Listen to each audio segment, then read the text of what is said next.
So I just want you to listen to these words of each reading for the candlelight. If you just really just take them into your soul as you're listening to these things, because I really think they're important. We light this candle in honor of Christianity. If I have the gift of prophecy and can fathom all mysteries and all knowledge, and if I have a faith that can move mountains but do not have love, I am as nothing. We light this candle in honor of Islam. Love came and it made me empty. Love came and it filled me with the beloved. It became the blood in my body. It became my arms and my legs. It became everything. We light this candle in honor of the Sikh religion. May your clothing be the protection of God. May your food be the singing of God's praise. Drink the nectar of God's name and live long. May meditation on God bring you endless bliss. We light this candle in honor of the earth-based religions. As the light ascends, so too do we, expanding from our limited view of what we can do into all that we are, recognizing the sacred in each act of love, each word of support, each thought of kindness. Blessed be. We light this candle in honor of the Native American religions. Love is something you and I must have. We must have it because our spirit feeds upon it. Without love, our self-esteem weakens. Without it, our courage fails. But with love, we are creative. With it, we march tirelessly. We light this candle in honor of Buddhism. You yourself, as much as anyone in the entire universe, deserve your love and affection. We light the final candle in honor of Judaism. The main thing is to love, for then you do not only do good for others, but you do a world of good for yourself.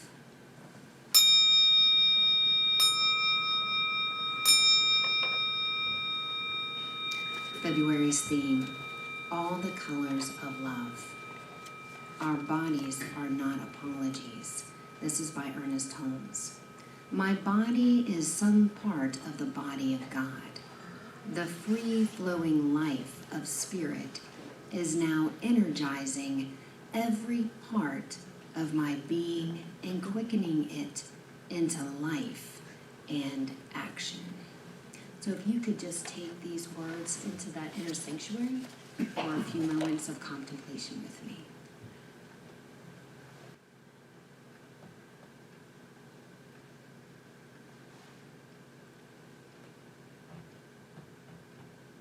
So I'm knowing that we are the love of God, we are that light of God, we are the power of God, because it is what has been birthed through us as us into this life.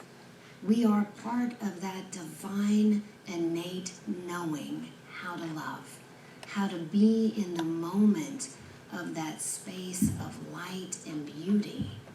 For we are part of that wholeness and that magnificence of God that is woven through the tapestry of our own soul. There is no way to be separate from that power.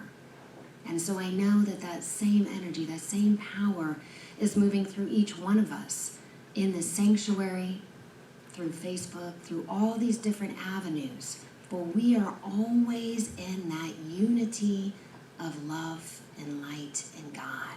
And so I know that it is orchestrating this time together, that it is in divine order and divine right action through Reverend Cece, through the band, through the children's church, and through all of us together. We are the love and light of God. And I just give such thanks. Thank you, thank you, thank you, God. And together we say, and so it is. So yes, our theme for February is all the colors of love, and today we're going to explore loving our own bodies. It's a hard topic. It's a hard topic because we don't treat our bodies very well, do we? We do not treat them well. We work too much and we sleep too little. We eat too much and we exercise too little. We make apologies for our bodies. So the title is Your Body is Not an Apology, and that really confused my husband. He didn't quite get that title at all. So I'd like to unpack that word apology a little bit. Because apology is more than saying I'm sorry. It can be a way of life, living as an apology.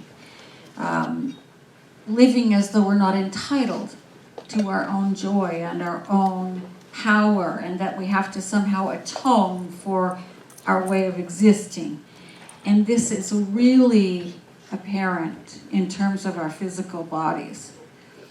The amazing author and researcher Brene Brown said that 90% of the people that she talked about, especially women, but 90% experience shame about their bodies.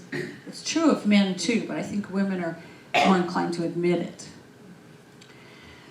We're ashamed because we're fat. We're ashamed because we're thin. We're ashamed because we're short. We're ashamed because we're too tall. We're ashamed because we don't have muscles or because we have too many muscles. It goes on and on and on, right? It goes on and on and on. We get shamed as children. Oh my God, puberty. I never ever want to go back to those days. It was awful. I hated it. You know? I got way shamed. I remember, I had breasts before other girls, and so I was mocked and shamed for that. I will never forget it. And I know some boys who were mocked for other reasons in the locker room. We get shamed because of the way we're shaped at age 7 or 8 or 9 or 10. It's crazy. And 20 and 30 and thereon. We get shamed or ashamed as we age because we have parts that sag and wrinkles and gray hair and, we're not as manly as we used to be, or whatever the reason. It sort of goes on and on and on and on and on, this societal miasma, if you will, this poisonous fog of body shame. It's deep and profound, and it happens to us all around in our society. We learn it from our society, and it gets to be so ingrained we think it's the truth. And that's why we have to stop and remind ourselves that it's not the truth. That nobody needs to change their body to deserve joy and power and happiness, and no one needs to change their body to deserve to show it off however they choose to. And no one needs to change their body to deserve to take up room on the planet. Because that's sometimes how it feels. If you're living an apology, it kind of feels that way. So we have to unlearn what our cultures have taught us about our bodies, our skin color, our gender expression, our hair color, whatever it is, how many piercings we have, it doesn't matter. We have to unlearn what society has told us about those things and relearn what's true. Because the cultural messages all point to the same conclusion. My body isn't good enough. Your body isn't good enough. It's hard to shake these feelings, when they've been drilled into us for so long. As I've grown older, I have discovered that it's not aging that's the problem. It's the stereotypes about aging that are the problem. And Brene Brown quotes a woman she was talking to, and she said, she asked the woman why she felt shame about aging. And the woman said, it's not getting older that hurts. It's the fact that I actually believe all the myths about myself and my abilities and my body. I don't think my body has betrayed me. My expectations have betrayed me. That's powerful. That's a powerful aha. My expectations have betrayed me. And we often don't think about how much this body shame affects our experience of life. It contributes to low self-esteem, which of course impacts who we choose to hang out with, which of course impacts our social lives, our work lives, all of our lives. It impacts how we expect to be treated, what our boundaries are, how we treat others. It impacts our ability to be vulnerable and to be intimate and to experience pleasure. It's body shame. It's not body skin color or weight or shape or size. It's that someone would shame us about those things. And that's what acts as the barrier. It's not the thing itself. It's the learned expectation that acts as a barrier to love and connection. How sad. We're told to diet or to lift weights or to not be too forward or to have surgery or whatever it is to be more acceptable, but changing the body doesn't change the inside. It doesn't change the expectation. It doesn't change what we think. And there's only one thing that can do that, and that is love. We have to learn to love these bodies and ourselves in them. We need to learn to love ourselves as perfect divine beings housed in miraculous physical bodies, because they really are. They're amazing. I read this the other day. You're going to be with yourself for the rest of your life. So it serves you to be someone you enjoy being with and not someone who puts you down, right? That makes a lot of sense to me. Really good reason to work on building yourself up rather than putting yourself down, on loving yourself inside and out, body and soul.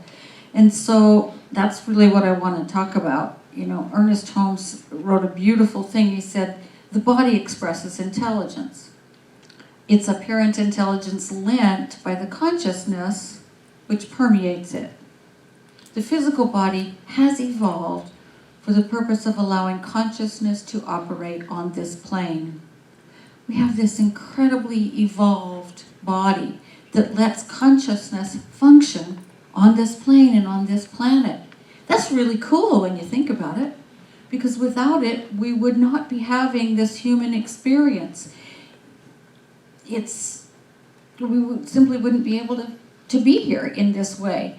And I kind of think of it as the vehicle that the Divine One is driving around. It's the chariot. This is the CC chariot that God is driving around. It houses my individualized consciousness so that I can engage and interact with your individualized consciousness. There's a wonderful Hindu story about the baby Krishna, who of course is God. He's the blue-skinned guy. And he walks into a house of mirrors. And immediately he sees himself spread out across the whole room. But it's a fun house. It's a house of mirrors. So some are tall and some are short and some are fat and some are thin. And some have mustaches and some wear dresses. And some are riding bicycles and others are walking dogs. But they're all Krishna. And he's just in such delight that he breaks into dance because it's so magnificent to see himself, the Divine One, in all of these guises. It's kind of what it's like. Here we are. One spread out in all these forms and shapes and types and heights and all of that. That's the way that our bodies house that consciousness is something to be celebrated rather than derided. But I think it's really easy for us to take the more well-traveled path, the one that's been repeated and repeated and repeated to us, and confirm the old beliefs. And the problem with that is that it's kind of like armor. We miss all the evidence that does add anything other than confirm those old beliefs. We take all that in, but we miss the data that says otherwise. We miss the data that says, look how perfect you are physically. Look how gorgeous you are physically. Look how handsome you are physically. Look at the magnificent container for your consciousness. We miss all that stuff. We simply can't acknowledge it. Like, I'll give you an example. How well do you accept compliments? Graciously or shields up, right? Not letting that in. I'm not going to let that compliment in. Most of us are not very, a compliment may hit here, but it doesn't hit here. It's just really where it needs to hit. Because we don't know how to let it in. We don't know how to let it in. I think unless we intentionally open up to the possibility that maybe our thinking has been wrong about our bodies, then these new ideas about the body as a vehicle for the divine spirit, the consciousness, can get through. First thing we have to do is simply recognize that to whatever extent it's true for us, we have shame and embarrassment about our physical bodies. And then we have to start to look at that a little more critically. Because I don't know about you, but I have a really loud inner bully. Every time I see myself in the mirror, it goes through the litany, right? You're old and wrinkled and saggy, and you have gray hair, and you're, blah, blah, blah, blah, blah, blah, blah, blah, blah. It's a loud little voice. I don't like it. You may already know what your inner bully says to you, but if you don't, stop and listen next time you catch yourself naked in the mirror, because you'll hear it. It's simply being aware of what it's saying and not shying away from it that lets us say, that's wrong. That's wrong. I remember being in a yoga class one time, and there was this glorious woman. She was beautiful. And every time she caught sight of herself in the mirror, she would grimace. And it was heartbreaking because she was gorgeous and a lot more flexible than I ever was. She was beautiful. But she had a big inner bully. And I think what we have to do is then create an inner supporter, an inner cheerleader, and let it go crazy. Because the cheerleader will bring the new thoughts into our awareness and repeat them. I take her to the gym. I take my inner cheerleader to the gym. And every time I do another rep or a ball slam or something, she says, oh, you are so strong and fit. You are fabulous. She's so happy to see me being ferocious with squats. She's thrilled, and so I go around going, 2, 4, 6, 8, what do I appreciate? My body, my body, my body, yeah! Let your inner cheerleader go nuts. Just let her go nuts, him or her. We all need more cheerleader and way less bully. We do. We need to cheer these bodies on. Let your cheerleader thank your body for being there, for being... Just acknowledge everything it does. Breathes without us telling it to. Digests food without us even knowing how. No matter what kind of food we put in there, it still digests it. It is a beautiful, amazing, fine-tuned, highly evolved, I could never put it together kind of thing. And we simply have to acknowledge that. Rather than deride it, celebrate it and thank it. Thank it for its power and ability to hold the infinite, to house the infinite. Because without our bodies, we wouldn't be having this fabulous experience called life. There's a poet, her name is Naira Wahid, and she wrote a poem that contains this very powerful line. Here it is. And I said to my body softly, I want to be your friend. It took a long breath and replied, I have been waiting my whole life for this. Yeah, I get it. I get it. So let's take 5 minutes, shall we, and give our bodies what they've been waiting for. Give our bodies what they've been waiting for. Close your eyes if you're comfortable doing so. Take a deep breath. And another deep breath and let your shoulders drop. And another deep breath. And say to your body, I want to be your friend.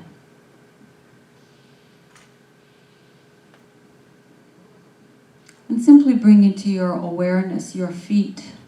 We don't think about our feet very often. But they're our foundation. They stand under us. They understand us. So as you see your feet in your mind's eye, thank them for standing under you, for being the foundation of your whole body. Thank them for every place they've ever taken you, every dance you have ever danced.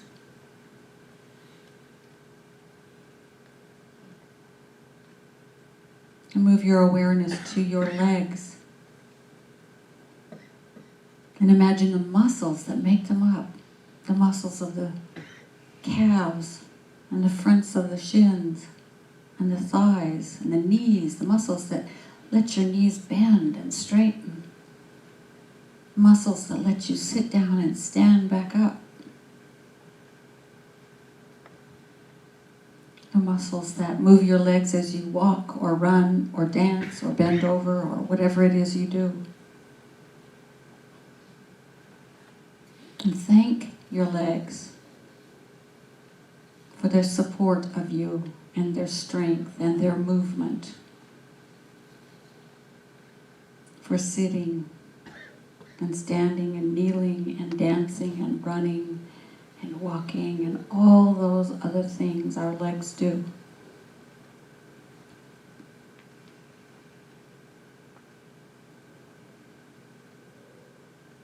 And move your awareness to your torso, this miracle of engineering.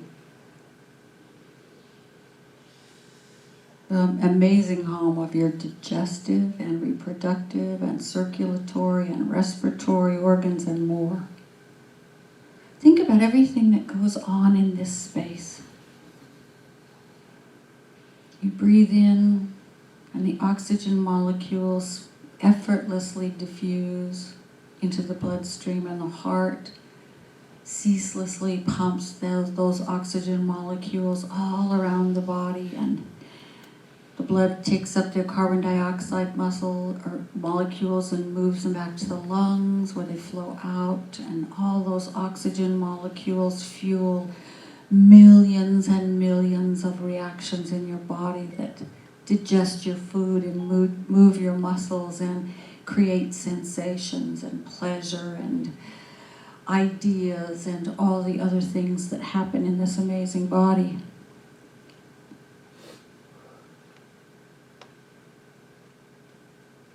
Everything that goes on here, the pleasure of eating and making love, the joy of being in your heart space, the strength of your spine, the central part of the body is so amazing. Everything goes on there that allows us to be divine beings, experiencing the divine being. So thank each muscle and bone, each organ and system, everything that happens here. And move your awareness to your shoulders and arms. Give them a thank you for letting you hug. Thank your arms for everything they've ever carried. Your shoulders for every reach, every movement, every shrug, every hug.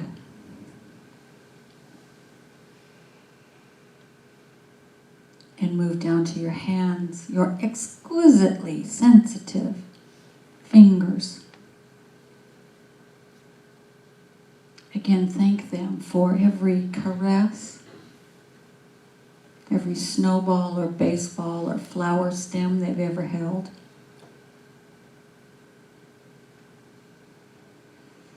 Thank them for every tear-soaked handkerchief they've ever used to dab away your own tears or someone else's. For every morsel of food they have lifted to your mouth. There's so much to say thank you for to these hands.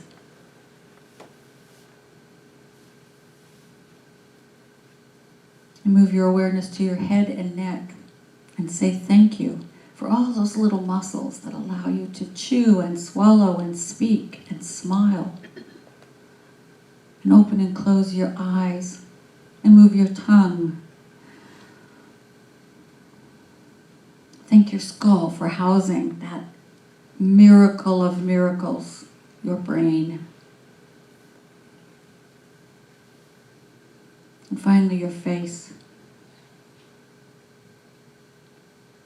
Thank your eyes for seeing everyone you love, for seeing everyone that you want to get to know, that you want to learn from, to learn about.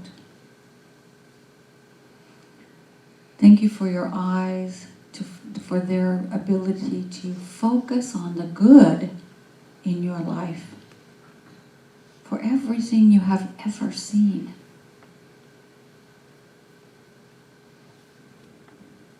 Thank your nose for funneling air right where it needs to go and for smelling newly baked bread and roses and puppies.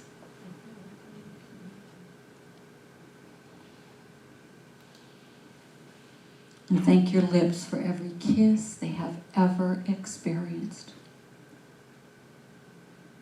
Thank your whole face for expressing who you are. There's only one of you at anywhere in all time. There's only one of you. And it shows up on your face.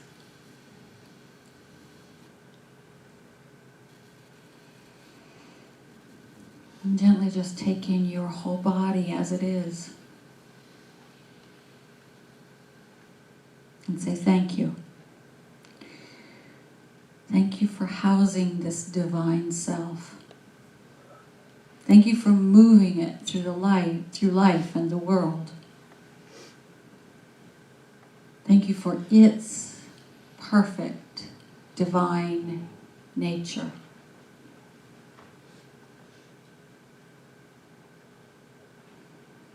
And I said to my body, I want to be your friend.